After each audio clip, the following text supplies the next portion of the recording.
अस्सलाम वालेकुम व्यूअर्स, आज की इस वीडियो में हम दी कोर्ट फीस एक्ट 1870 के पहले 3 चैप्टर्स को नहायत आसान, सादा और याद रह जाने वाले अंदाज में समझने जा रहे हैं। अगर आप लॉ के स्टूडेंट हैं या प्रैक्टिसिंग लॉयर हैं तो ये वीडियो जो है ये आपके लिए बहुत ही अहम है। आइए देखते हैं।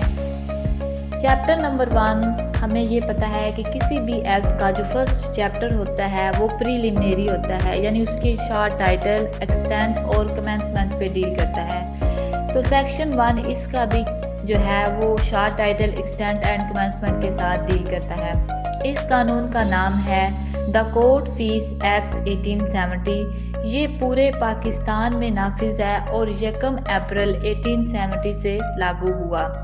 सेक्शन 1A अमेंडमेंट जो हुई उसमें एप्रोप्रिएट गवर्नमेंट का बताया गया। ये सेक्शन बताता है कि कौन सी हुकूमत कोर्ट फीस और स्टाम्प्स के मामलात को देखती है।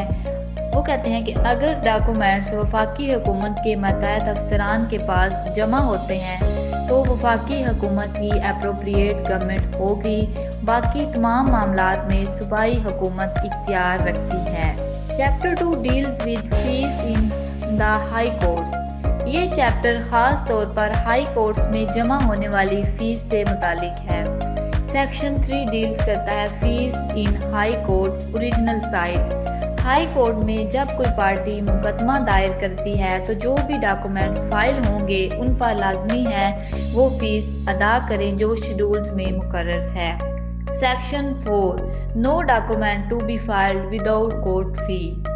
ये एक बड़ा असूल है, कोई भी फीस के काबिल डॉक्यूमेंट हाई कोर्ट में फाइल, रिकॉर्ड या रिसीव नहीं किया जा सकता जब तक मुनासिब कोर्ट फीस अदा ना की जाए। Section 5 dispute about court fee. अगर किसी मुकदमे में ये झगड़ा हो जाए कि फीस लगती भी है या नहीं या कितनी लगती है तो ये फैसला टैक्सिंग ऑफिसर करेगा।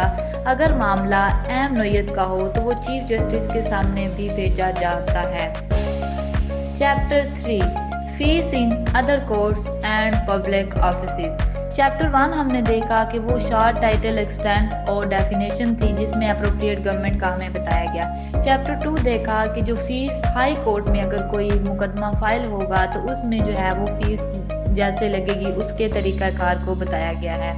चैप्टर 3 डील्स करता है कि अगर जो फीस है वो दूसरी कोर्ट से मुराद है कि हमारी डिस्ट्रिक्ट कोर्ट्स, हमारी लोअर कोर्ट्स, अगर कोई मुकदमा उनमें फाइल किया जाएगा तो उनमें क्या कोर्ट फी लगेगी। ये चैप्टर आम तौर पर सिविल कोर्ट और सरकारी दफातर में फीस के असूल को बयान करता है। Section 6 no document to be filed without court fee. बिल्कुल सेक्शन 4 की तरह यहाँ भी यही असूल है कि जब तक फीस अदा ना हो डॉक्यूमेंट अदालत या दफ्तर में कबूल नहीं होगा। वहाँ हमने पढ़ा था ना कि हाई कोर्ट में तब तक कोई डॉक्यूमेंट जो है वो रिसीव नहीं किया जाएगा जब तक कोर्ट फी जो है वो पे ना कर दी जाए। तो सेम वही असूल यहाँ पे भी लागू होता है कि जब तक फीस अदा ना हो डॉक्यूमेंट जो है वो अदालत या किसी भी और दफातर में जो है वो काबिल कबूल नहीं होगा। सेक्शन 7 ये जो है सबसे अहम सेक्शन है, कंप्यूटेशन ऑफ फीस। ये पूरे कानून का कह लें हार्ट है क्योंकि इसमें बताया गया है कि मुख्तलिफ मुकदमात में फीस किसकी बुनियाद पर लगती है।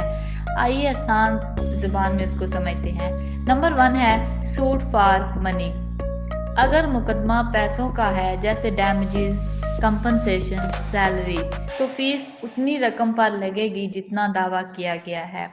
नंबर 2 मेंटेनेंस या एन्यूटी।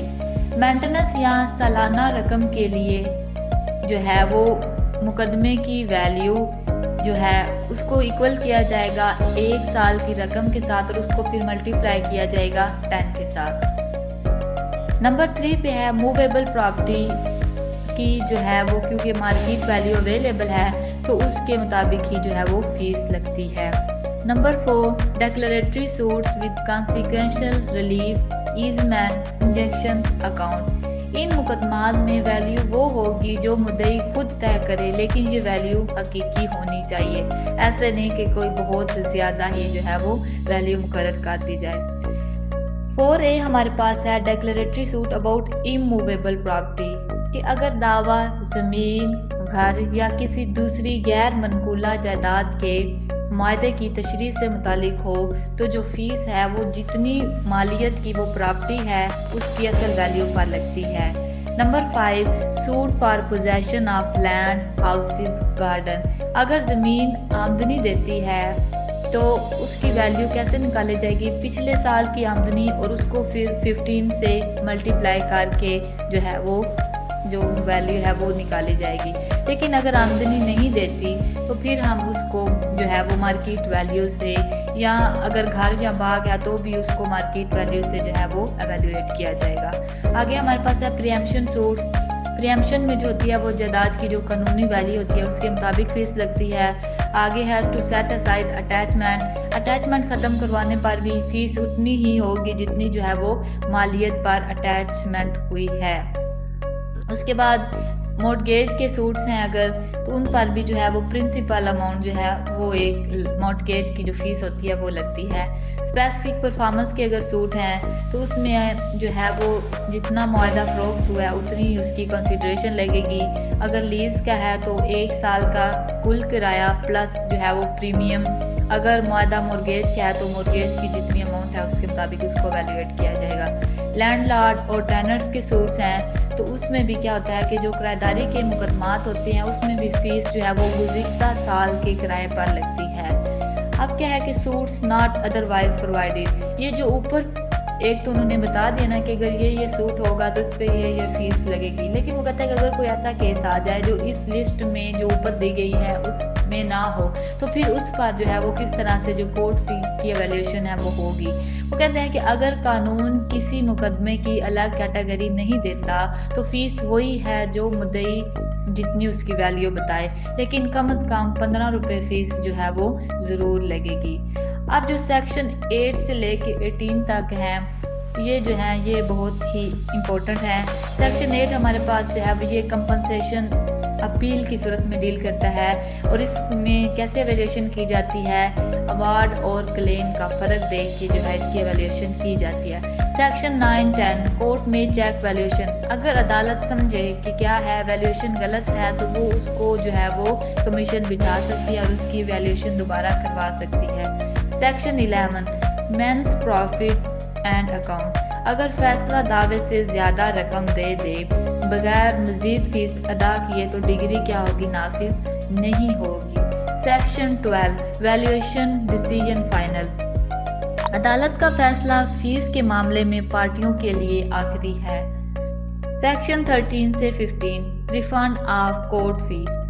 रिव्यू या रिमांड पर जो है गलती दुरुस्त होने पर जो है वो इजाफी फीस वापस हो सकती है। Section 17 multifarious suit. अगर एक मुकदमे में कई दावे हों तो हर दावे की अलग फीस मिलकर जमा होगी। Section 19 documents exempt from court fee. तकरीबन जो है वो 24 किस्म के डॉक्यूमेंट्स ऐसे हैं जिनको फीस से मुस्तस्ना करार दिया गया है। मसलन फौजी मुलाजमीन के पावर ऑफ अटॉर्नी, कैदियों की दरख्वास्तें, bail bonds, compensation claims etcetera.